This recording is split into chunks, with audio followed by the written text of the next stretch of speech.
Welcome to From Me to We on the WeGo Kids Parenting, WebTV, and Podcast Network. Welcome to From Me to We, where we talk about how our everyday views have changed from when we were single to now that we're parents. We are your hosts and parents of triplets, Parag and Supna Shah. Here we go. Today we're talking about teaching kids financial responsibility and how our view of finances has changed from when we were single to now that we have triplets. So, this is one of my favorite topics, financial responsibility, and something that we've been talking about sort of directly and indirectly since the beginning of our relationship. I think we've had discussions about joint savings account versus keeping things separate. And then we talked about the saving strategy.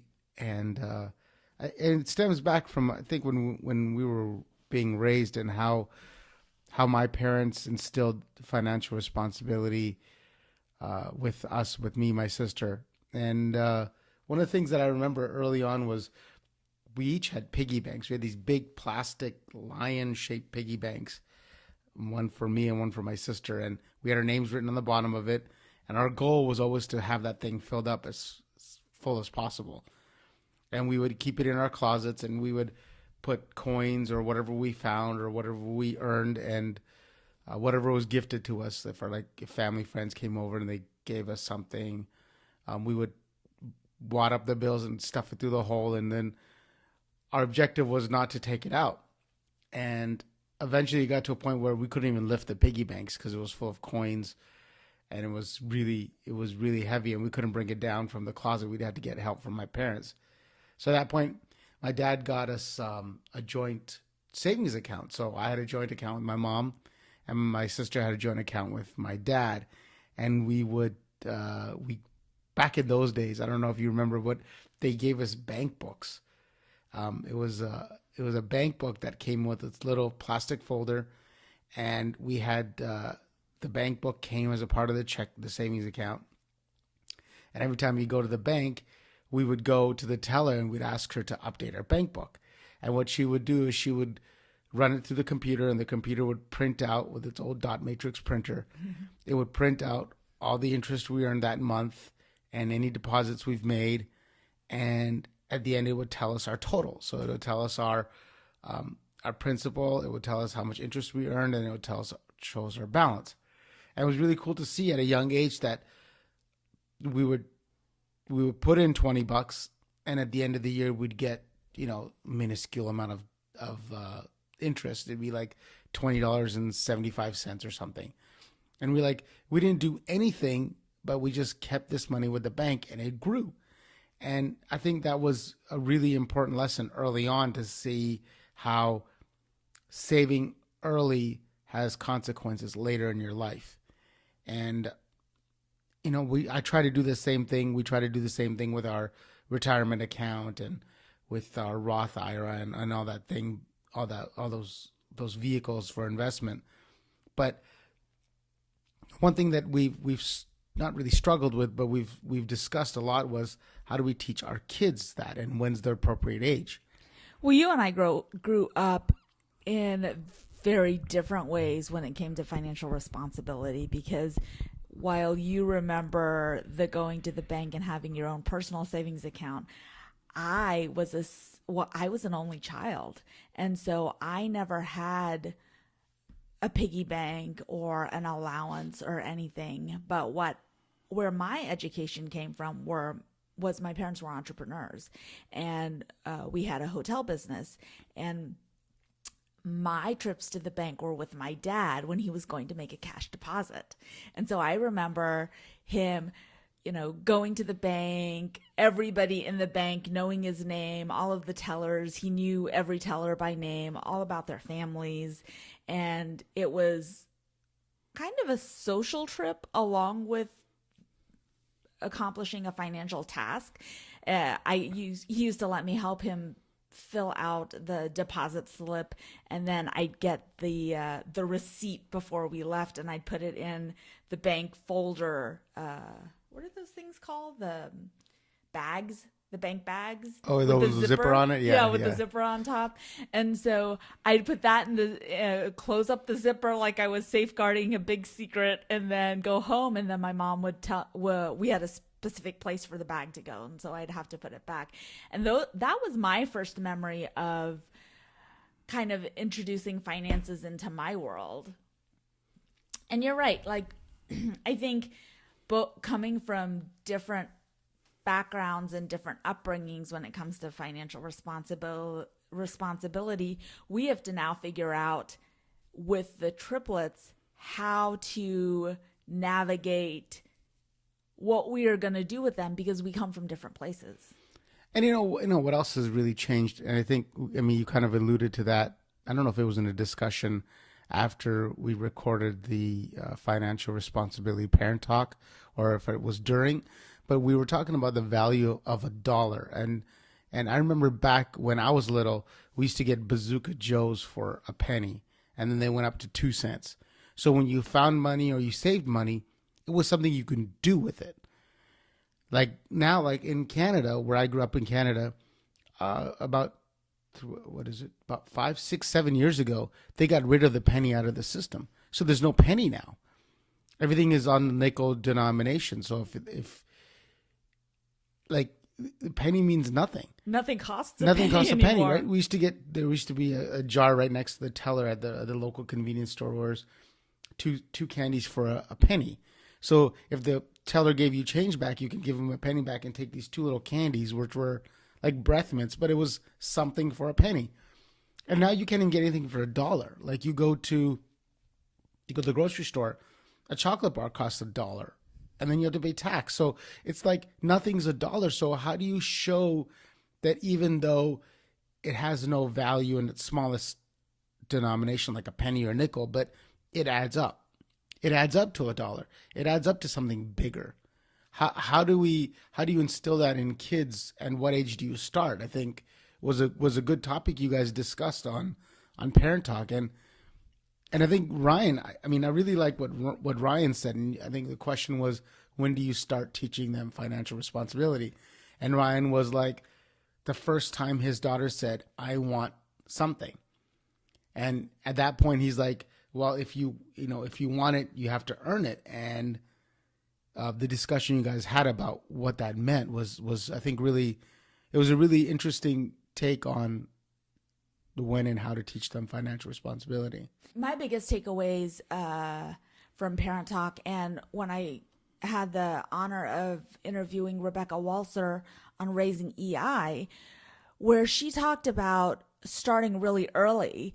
And she told the story, she has a 5-year-old daughter, and she told the story about when they go to school and they come home and do their homework, and they have to count beans. And she takes out the coins as early as possible and says, okay, you need to learn about money. And although, you're right, nothing costs like the penny or the nickel, but how are they going to value those smaller amounts if we don't start teaching them really, really young? Yeah. We got the triplets their money jars, and although the one thing I don't like about the money jar is that it's a digital counter on the top that doesn't always work, but that I can sit with them and count coins, and then they can put it into their digital money jar, and on the top see how the money adds up. Yeah, that's that. I think the reason I like the digital thing is it kind of goes back to what Rebecca was saying, and even though she sort of said that there was a Stanford study or a Harvard study, I don't remember which one, about the marshmallows and the instant gratification. Yeah, and how she said that if the kids are able to hold off grabbing that marshmallow, and they were delaying their gratification, the long-term studies showed that those people had better grades, they achieved higher SAT scores, they accomplished more, and even had lower BMI. Right, exactly. And I think that instant gratification hold off, putting the money in and seeing the value click up, that little bit of instant gratification, I think, is complementary to that delayed gratification of having something bigger in the future. You know what I'm saying? Does that make sense? Yeah, I think the delayed gratification is that they can't actually they don't actually spend the money in the money jar. That for us, I mean, what we've decided to do with the triplets is everything that goes into their money jar goes into their bank account. Right. Whereas, what Nate said, which I absolutely I think we should definitely implement, that is the tithe, sow, save, spend. Yeah. Where you have 4 piggy banks. Right. You do the tithe, first fruits, in his case, first fruits to the church. You sow into others, which for me, from an emotional intelligence perspective and kind of the raising EI perspective, understanding that you do need to think about others and have empathy for others and be able to understand what other people are going through and sow into other lives before any of the saving for yourself and spending for yourself. That really like struck home with me. Yeah. And the third bank he was talking about was the save bank. So after you do the tithe and the sow, then you save before you get to spend. Like the mentality of talk about delayed gratification. Yeah. And I mean, I don't mean to keep flip-flopping back, but Rebecca sort of mentioned that too. She's saying that the 10% saving thing was because that's what was left at the end of the check. Was there was 10% left, and so financial advisors say, well, save that 10%. And it's the complete opposite of what Nate and his family's philosophy is. You save first before you get to spend. And that's what all these the financial people, they talk about on radios and all their podcasts. They talk about how to make sure you save enough for retirement. Is saving comes before you get to spend. You have to take that money out of your bank account before you pay the bills. And if you can't pay the bills, then you figure something out, right? The other thing that I struggle with as a parent is this idea of entitlement when it comes to financial responsibility, and that how do I teach the triplets that they are not entitled to things, that there is this concept of, earning what you get, especially with our culture where the kids are given a lot. Right. Well, I mean, I see what you're saying about the entitlement thing, but it's something that's kind of like a middle ground. I mean, when you guys were talking about it on Parent Talk, Julie mentioned that she had 2 bikes. Yeah. She mentioned something about having 2 bikes, and then she didn't really have the responsibility of taking care of it because it was just given to her. And then finally her parents said, well, now it's your responsibility. Go spend your own money and earn the bike, and then you'll take care of it better. So I think it's a balance. It's a balance of showing them that there is the onus is on them to be financially responsible or to be responsible for their things. It's a balancing act with also being a parent, because you want to treat your kids to something better than what you had, or give them the best that you can give them today. But how do you do that with like a 5-year-old? Because the triplets are 5 now, right? And Julie, her kids are 2 and 4, and she doesn't financially reward them for regular household chores like mowing the grass, vacuuming the house, or helping around the house. And I believe that. I don't think that our kids should be financially rewarded for doing chores that are part of being a family. Right. Emptying the dishwasher, setting the table. Those are expected of you if you're part of this family and part of our team. Right. But for going above and beyond,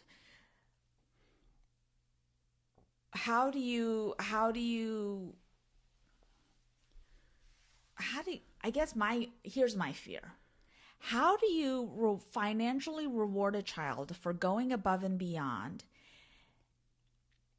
and not create an expectation that, oh, if I go above and beyond and do this, I'm doing it because I'm going to get something in return, right, and not doing it because it's my own initiative and I think it needs to be done. Yeah, that's really hard. That's really hard, because I think that's the problem. That's the risk you run by saying you do something, you get something. You do something, you get something. And then it's back to that entitlement thing.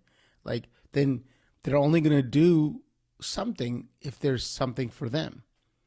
And if raising kids with emotional intelligence means that you are considerate of other people's emotions, you understand, you empathize with them, then doing things for you all the time is not your goal. It's not your reason for doing things. And it's, I don't know if it's a case by case basis. Like if one of our children, we have to incentivize by giving them a goal and a reward. But it's such a conflict. It's such a tight rope, because then you don't want to show the other two that this person's being, this child is being treated differently. Well, I think Ryan spoke to that on Parent Talk when he said that he and his brother, in their family, they were rewarded for grades. Right, because school was their job. Because school was their job. So for an A and a B, you get paid. For a C, you don't earn anything. But at a D or an F, you have to pay back. And he talked about how school wasn't a strength necessarily for his brother. And so that created an added burden for his brother. And so his parents stopped doing that with his brother, but kept doing it with him. And so what I really liked about that was knowing that kids are different, that when you have more than one child, that you have to figure out what works for them and what their strengths are, and to be able to, in some ways, parent differently in order to really support each child in their own growth. But, you have to also be careful by doing that, because you don't want to compare and contrast one kid against the other, right? You don't want to say, well, your goal is you have to have A's or B's. And then the second kid would be like, well, your goal is B's or C's, because, you're at a different level than the first child. Yeah, that would be terrible. Right, because then because then the second child's like, what, you only expect a B out of me? Yeah. And the first child will be like, how come that guy gets an easier goal? Well, I mean, Ryan spoke to that, and he said that, because he was earning money and getting the A's and B's, he didn't really worry that his brother wasn't on that program, because he never had to pay money back. And he saw the having to pay money back, when his brother had to pay money back, that it was more distressful than anything else, and not really helping support him, emotionally or in any other way. Right. So I mean, I think for us, maybe, especially having three that are all the same age, if we have a grade reward system, well, the reward system has to be the same for all three, or they just don't participate in the program. And then maybe there's other programs that we have. We're going to go broke. Yeah. Maybe there's other programs that we have, like for, athleticism, or I don't know, other things, other rewarding in other ways that the other kids participate in. Yeah, that's going to be tough. That's going to be tough to negotiate, because, again, we all want the best for our child, right? For all of our kids, whether we have one or whether we have 15. The objective is that each one of them can succeed. Each one of them is at a place when they leave the house that they are stable. They have the knowledge. They have that knowledge bank with them that they can succeed in the world, right? So I don't know. It's going to be tough. It's going to be interesting, because unfortunately, at the end of the day, the world is kind of black and white. There's not a wishy-washy halfway ground where you could say, well, you didn't succeed in this portion of life, so the metrics for you are going to be different in the real world. I mean, it's going to be tough, and I think that's going to be we'll figure it out when we get there thing. There's nothing we can really forecast. We can't set ourselves up for knowing what we're going to be doing in 5 years or 10 years. It's going to be what's the right thing, the best thing for that situation at that time. And it's not it's not a good answer, but I think that's just reality for everybody who goes through stuff. Well, I worry about the consequences, though, of the decisions that we make right now as parents, because we're going to maybe go down the road and say, oh man, we screwed up that. And, we should have done it differently. But when I interviewed Rebecca on Raising I really wanted to focus on the emotional side of financial responsibility and how to teach kids to have an emotionally healthy relationship with money.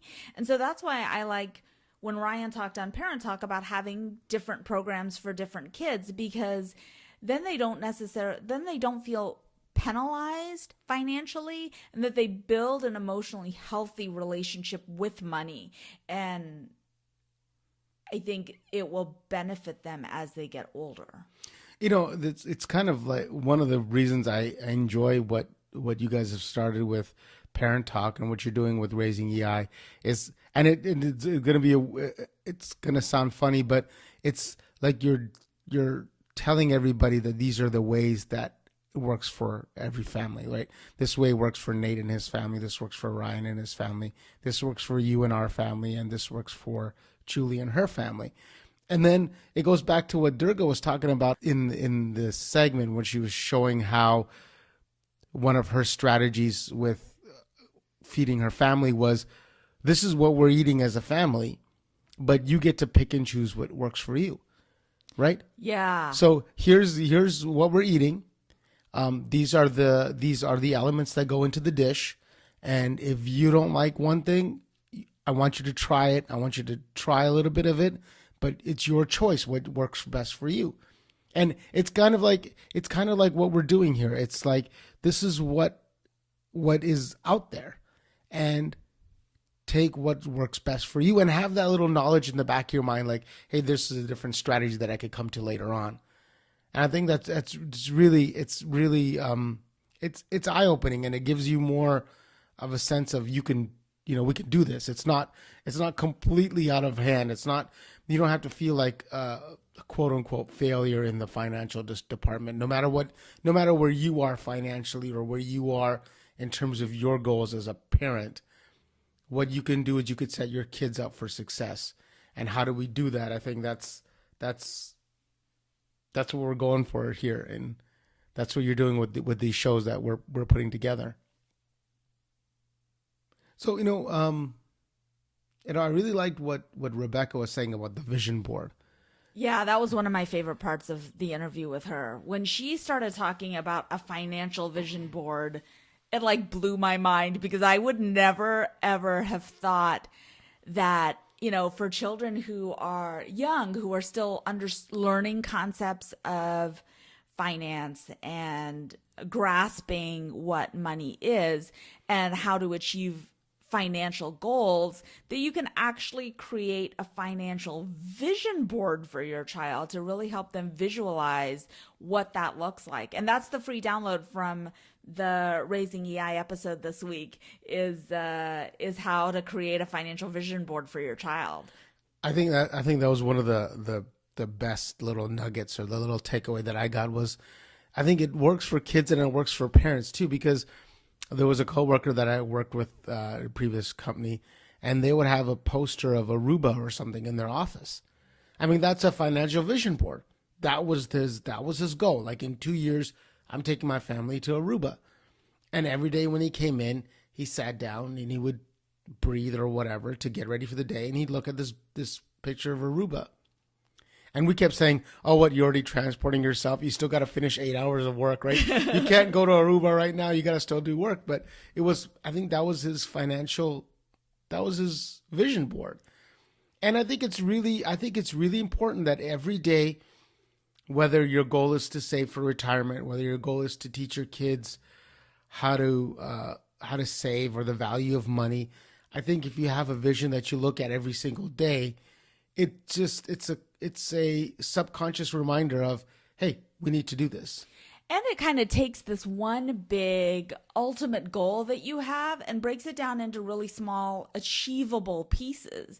And that was my favorite part of what Rebecca said with the financial vision board, because it's very easy to say, I want a bike. But if we can teach our kids, well, and we have to learn it ourselves, but if we can teach our kids, okay, I need to do this today. I need to earn $1 today, and then I'm $1 closer to being able to buy what I would like, then like that just applies completely everywhere in life. I want to go to the best university. Well, when I'm in ninth grade, what can I do right now that can help me achieve that goal in the future? It gives me back. It makes me think about what my parents did for us was, um, like they talked about school as being our job, and my parents made sure that we didn't work. They're like, no, working part time. If you need money, we'll give you whatever you need. But your job, my sister and my job during school was to go to school. And, there was that incentive. If you get all these grades, you'll get this reward. But what was instilled in us was you work, you set yourself up for success in the future by going to school. But that was a paradigm shift that I had during my interview with Rebecca, because I was raised the same way as you. You don't work to earn money. You go to school and that's your job. And although I never earned money for grades or anything, but anything I wanted, I got. But when I was interviewing Rebecca, the paradigm shift that I had was that she said that by doing that, in a way, we do a disservice to our children by not preparing them for the real world. Yeah. You have to, as you grow up, figure out what your work-life balance is, and that it's not a singular approach. When you grow up, you don't just get to do your job and that's it, or you don't just get to spend time with your family and that's it. You have to figure out how to do both. So when you are in school, in high school, she recommends getting a job and earning, even if it's for 5 hours a week, 10 hours a week, allowing your child to start exploring what that type of balance will look like for them as they grow up and have to go into the real world. How are they going to be able to develop the skills to manage that for themselves as they get older? Because that's a lot of the challenge that I had when I got into the real world. The question was, okay, I have to figure out what my balance is and how do I juggle all of these things and still be happy and still make money and still accomplish goals and still have a very fulfilling life. So she recommends that kids get jobs, and I know that's kind of anti our culture. Our culture is, your job is school.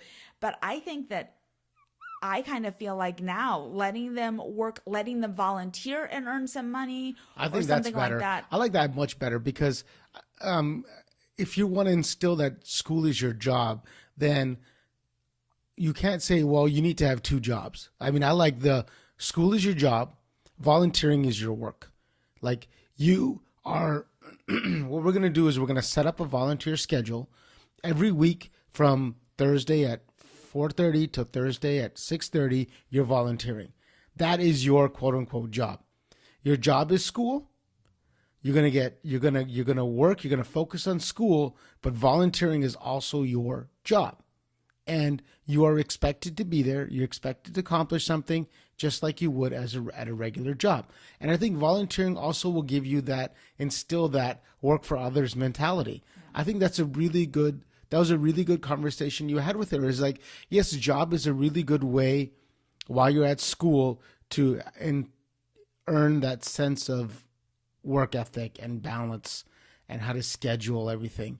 But if we can weave volunteering in there as well, or a replacement for a paid job, I think you accomplish a lot more.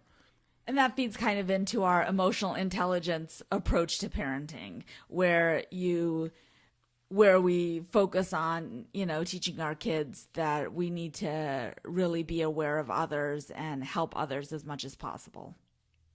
I think that was one of the reasons I really liked this week's segments. I think you you guys really tied everything up nicely, and you gave a lot of different ideas and different approaches to what works for every family. And that's what this network's about, was picking out what works for you and knowing that there's other things out there, and knowing that there's a community out there that you can tap into, ask questions, leave comments, get ideas back. I think the entire team is very responsive, and I think a conversation is what will start and will spark an interest in raising kids for what Real parents raising world.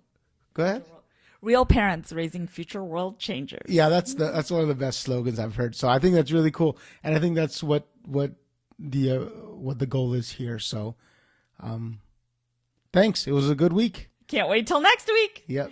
If you'd like to see any of the shows we talked about today, please visit parenttalk.tv. Do us a favor and give us a review and rating in iTunes or wherever you listen to podcasts. We are a brand new show, and your ratings and reviews help tremendously in getting the word out. And please hit subscribe. If you want to tell your friends about it, share our website, WeGo-kids.com.